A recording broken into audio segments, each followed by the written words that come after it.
Hello everyone, my name is Shubhida from ULearn and today we all are going to learn what are interjections. आज आपण पाहणार आहोत की interjections म्हणजे काय.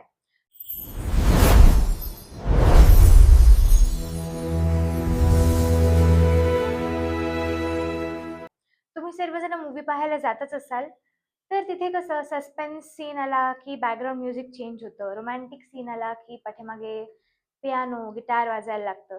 त्याच पद्धतीने जेव्हा तुम्ही बुक वाचत असता तेव्हा तुम्हाला त्या सीनमध्ये काय चालू आहे हे कळण्यासाठी तिथे ऑथरने एखादं बटन तर दिलेलं नसतं जे तुम्हाला प्रेस करून तिथे तुम्हाला एक बॅकग्राऊंड म्युझिक ऐकू येईल. सो इंटरजेक्शन्स तेव्हा कामी येतात. इंटरजेक्शन्स हे असे वर्ड्स असतात जे ऑथरने टाकलेले असतात त्याच्या भावना सांगण्यासाठी, म्हणजे वाचकापर्यंत त्याच्या भावना पोहोचवण्यासाठी जे वर्ड्स टाकले जातात एखाद्या बुकमध्ये एखाद्या नोटीसमध्ये त्याला आपण म्हणतो interjections. Let's see the definition. Interjections words that show feelings और emotions of the author. Interjections असे वर्ड्स असतात जे काय दाखवतात, जे शो करतात फीलिंग्स और इमोशन्स, त्याच्या ज्या लेखकाच्या भावना आहेत त्या ते शो करतात ऑफ द ऑथर. ऑथर म्हणजेच लेखक. ओके, फर्स्ट एक्झाम्पल आपण घेऊयात. वाव.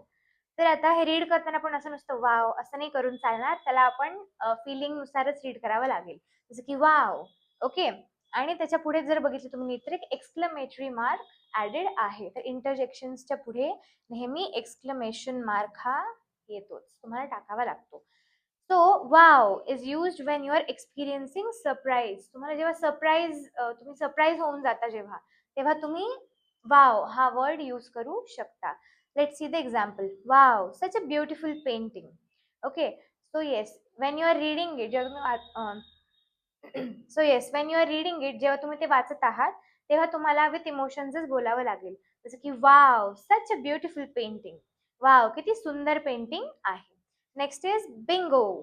बिंगो हे वापरलं जातं जेव्हा काहीतरी योग्य ठरतं, जे तुमची बाजू जी आहे तुम्ही मांडताय तीच खरी ठरते, तेव्हा आपण बिंगो यूज करतो. That is something as right. आणि त्याचं एक्झाम्पल बघूयात. Bingo, we one. बिंगो, आम्ही जिंकलो.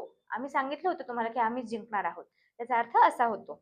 Next example is a. Is used when you see something cute and sweet. तुम्ही जेव्हा काही क्यूट अँड स्वीट पाहता तेव्हा तुम्ही हा इंटरजेक्शन यूज करू शकता. Let's see the example. Such a cute kitten. Kitten म्हणजे मांजराचं पिल्लू. तर त्याला बघितल्यावरती आपल्याला असं असंच फील होतं, राईट?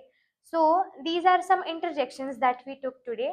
आय होप तुम्हाला इंटरजेक्शन्स हा टॉपिक खूप चांगल्या पद्धतीने समजला असेल.